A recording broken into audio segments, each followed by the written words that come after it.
जय माँ काली। काली माँ की ब्लेसिंग से हम काली ऑरेकल कार्ड्स कंटिन्यू करते हैं और जो आज का हमारा कार्ड है वो लास्ट कार्ड है, दैट इज 44th कार्ड भव तारिणी। तारिणी काली माँ का वो रूप है जो हमें लिबरेशन दिलवाता है, सेल्वेशन दिलाता है, हमें मोक्ष दिलवाता है हमारी इस कार्मिक साइकिल से। सिर्फ इतना ही नहीं, हमें लिबरेशन दिलवाता है, ये कहीं ना कहीं हमारे जो कहते हैं ना सिंस होते हैं, हमारे जो नेगेटिविटी होती है, हमारी कार्मिक साइकिल का जो पैटर्न होता है उसको भी ब्रेक करता है, ताकि हम उससे बाहर आ पाए और अपने कर्मों में फंसे ना रहें। हम उस कर्मों से बाहर आके कुछ नया कर पाए, स्पिरिचुअल जर्नी पर हम और ज्यादा समझ पाए और ज्यादा आगे बढ़ पाए।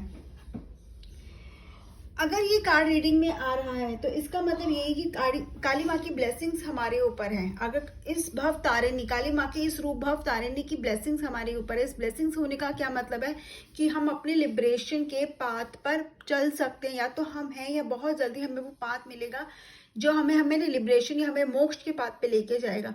बट ये ना ऐसे ही नहीं होता, ठीक है। क्या होगा हमारी लाइफ में, एकदम से कुछ ना कुछ होगा जो हमें शॉक कर देगा, हमें परेशान कर देगा, हमें दुखी कर देगा, हो सकता है हमें हमारी जड़ें तक हिला के रख दे। तब हमें ऐसा लगेगा ये क्यों हुआ, इसका होना जरूरी ही नहीं था, हमारी लाइफ तो सही चल रही थी।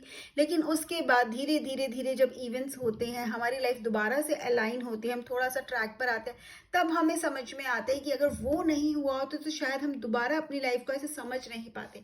बेसिकली जो डिस्ट्रप्शन है, जिसे हम बोलते हैं ब्रेक थ्रू बोल सकते हैं, या एक ऐसा कुछ जो हमारी लाइफ को हिला देता है, वो जो हुआ है वो क्यों हुआ है, ताकि हम उस पाथ पे आ पाए जो पाथ हमारे लिए, क्योंकि हमने कहीं ना कहीं माँ की ब्लेसिंग्स को बोला है, माँ के शरण में आए और वो हमें रास्ता दिखा रही हैं, तो हम उस बात पे आए। इसीलिए वो डिस्ट्रप्शन है वो हमें रीअलाइन करता है।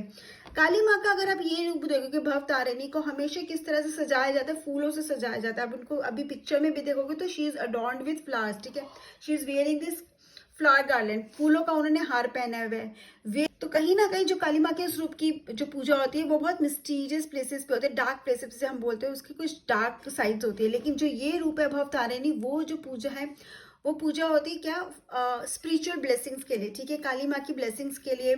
और कहीं ना कहीं उनको एक इन्वोक किया जाता है, एक सेक्रेट पूजा का क्या मतलब है, एक तरीका जिससे हम भगवान को अपनी ऑफरिंग देखते हैं, हम उनसे रिक्वेस्ट करते हैं कि वो हमारे अपनी कृपा हम पे बनाए रखें। उसी तरह से भव तारिणी से भी हम रिक्वेस्ट करते हैं। अब यहाँ पर मैसेज क्या है कार्ड में, एक बहुत स्ट्रॉन्ग मैसेज यहाँ पे ये भी है कि अगर हम किसी मुसीबत में होते हैं तो हम क्या करते हैं, हम माँ को याद करते हैं। हमने माँ को याद किया, माँ अपनी कृपा देगी और हमें उस कहीं ना किसी तरीके से उस मुसीबत से बाहर रहेंगे। बट माँ यहाँ पे मैसेज क्या दे रही है कि हम किसी मुसीबत का क्यों इंतजार करते हैं, हम क्यों नहीं रेगुलरली, ठीक है, रूटीन में उनको अपनी ब्लेसिंग्स, सॉरी, उनको अपनी प्रेयर्स ऑफर करते हैं। हम एक स्पिरिचुअल अपना एटमॉस्फेयर बनाते हैं और हम ऐसा करते हैं कि हम स्पिरिचुअल गाइडेंस में रहे हमेशा, और हमेशा हम उनके सामने सर झुकाएं, या हम उन पे हमेशा ये उनको याद करें, बस इतना बोले कि वो अपना हाथ हमारे सर पे बनाए रखे।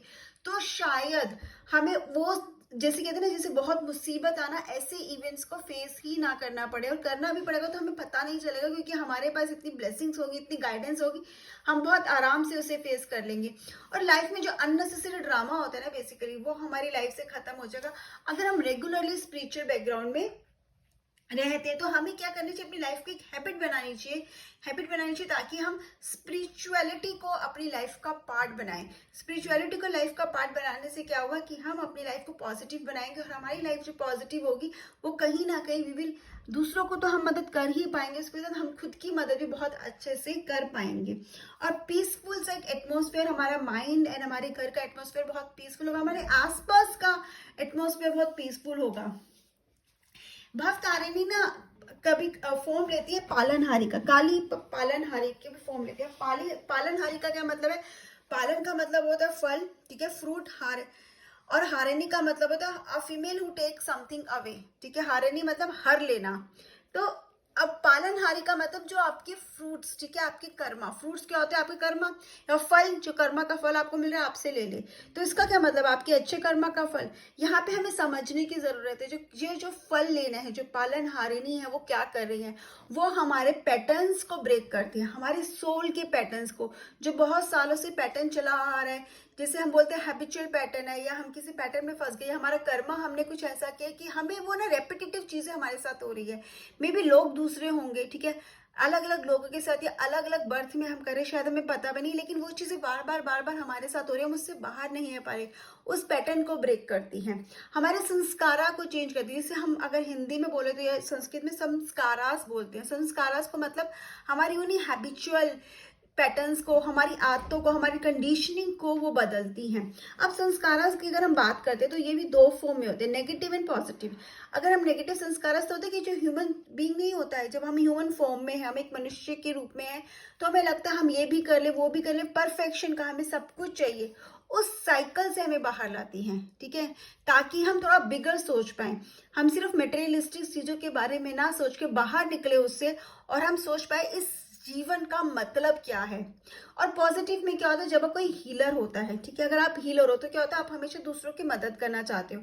जब आप हीलिंग में हो, दूसरों को हील करें, तो कहीं ना कहीं वो आपके स्पिरिचुअलिटी में हेल्प कर रहे हैं, आप कहीं ना कहीं स्पिरिचुअलिटी में आगे बढ़ रहे हो। लेकिन होता क्या है हीलिंग में, आप कभी कभी अटैच हो जाते हो, ठीक है, कभी कभी यू गेट इमोशनल अटैचमेंट, तो उस अटैचमेंट को ब्रेक करती है। यहाँ पे क्या हर रही है, वो उस अटैचमेंट को हर रही है हमसे, क्योंकि जब अगर हम इमोशनल अटैचमेंट हो गए तो हम उस पैटर्न से, ठीक है, अपने उस कार्मिक साइकिल से बाहर नहीं आ पाएंगे। आपका जॉब है हीलिंग का, ठीक है, आप हील करो and they just move on. आपको हेल्प करने के लिए कोई मना नहीं करे, लेकिन उसका बर्डन अपने सर पे आपको नहीं लेना है।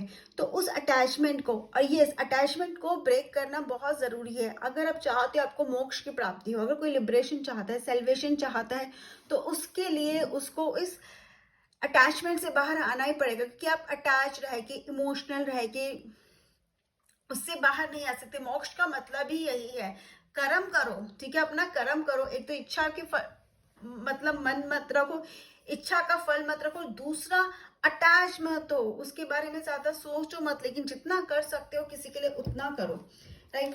तो ये कार्ड हमें बहुत सारे मैसेजेस देता है। तो कहीं ना कहीं जब हमारे पास भक्तारिणी की ब्लेसिंग्स हैं, तो वो ब्लॉकेजेस से वो हम बाहर आते हैं, हम ब्लॉक नहीं खुद को रहते। इनफैक्ट हम, ये कार्ड हमें मैसेज दे रहे हैं कि हमने अपने ऑरा को इतना स्ट्रांग करना है कि किसी की नेगेटिव एनर्जी हमें इन्फ्लुएंस ना कर पाए।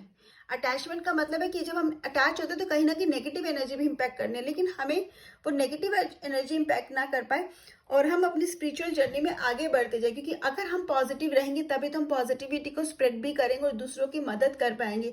लेकिन अगर हम खुद ही पीछे रुक गए, बैठ गए या कहीं पर अटैच हो गए, तो फिर हम आगे कैसे बढ़ेंगे। तो आगे बढ़ने के लिए कहीं ना कहीं हमें कोर्ट्स को ब्रेक तो करना ही पड़ेगा, बंधन को तो काटना ही पड़ेगा।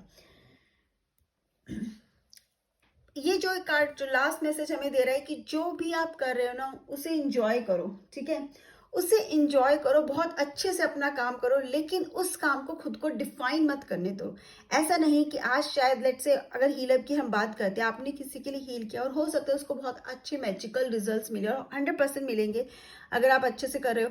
लेकिन होगा क्या, फिर आपको लगेगा कि आप बहुत ग्रेट हो, ठीक है, आपकी वजह से ये हो रहा है। लेकिन हमें ये भूलना नहीं चाहिए कि करने वाला सिर्फ डिवाइन है, ठीक है, यूनिवर्स है, डिवाइन है, उसकी ब्लेसिंग्स हमारे ऊपर है, जिसकी वजह से हम किसी की मदद कर पाते हैं। इस बात को नहीं भूलना है, और हमें उस बात का घमंड नहीं करना है, प्राउड नहीं करना है, सुपीरियरिटी कॉम्प्लेक्स हमारे अंदर नहीं आना चाहिए इस बात का कि हमारी वजह से कुछ हुआ है। हमें अपना काम करना है और आगे बढ़ना, और ये भी मेक श्योर करना है कि हमें अपने आप को लिमिटेड नहीं रखना है। अगेन, कोई काम हमें ना डिफाइन करे कि हम कौन है, बल्कि हमें पता होना चाहिए कि हम वर्सेटाइल है, कोई भी काम जब भी जरूरत पड़े हम कर पाए। हमारा एक और ऐसा होना चाहिए हमारे अंदर की व्यक्ति जो हम ना, हम अंदर से ना, हमारा पर्सनालिटी ऐसी होनी चाहिए कि हम किसी काम से भागे नहीं। तभी हम इस कार्ड का असली मतलब समझ पाएंगे। इस कार्ड का मैसेज यही है कि जो भी करो अच्छे से करो, बट लेकिन उसको अपने सर में मत लाने दो। Don't get it into your mind, so you can move on smoothly. और जब आप जमीन से जुड़े रहोगे तो आप मोक्ष प्राप्ति के लिए भी आगे बढ़ पाओगे। अगर ये कार्ड हमारी रीडिंग में आ रहा है, कहीं ना कहीं हम उस जर्नी पर चल तो सकते हैं। जर्नी तो हमें मिलेगी, लेकिन क्या हम उस पर सक्सेसफुली चल पाएंगे ये हमें ही डिसाइड करना है, लेकिन हमें वो मौका जरूर मिलेगा। सो ये मुझे समझ में आया इस कार्ड से। इन सारे कार्ड्स हो गए हैं, और आप लोगों को जो भी समझ में आया, जो भी आपका फीडबैक है, कमेंट सेक्शन में जरूर शेयर करेगा। जय माँ काली।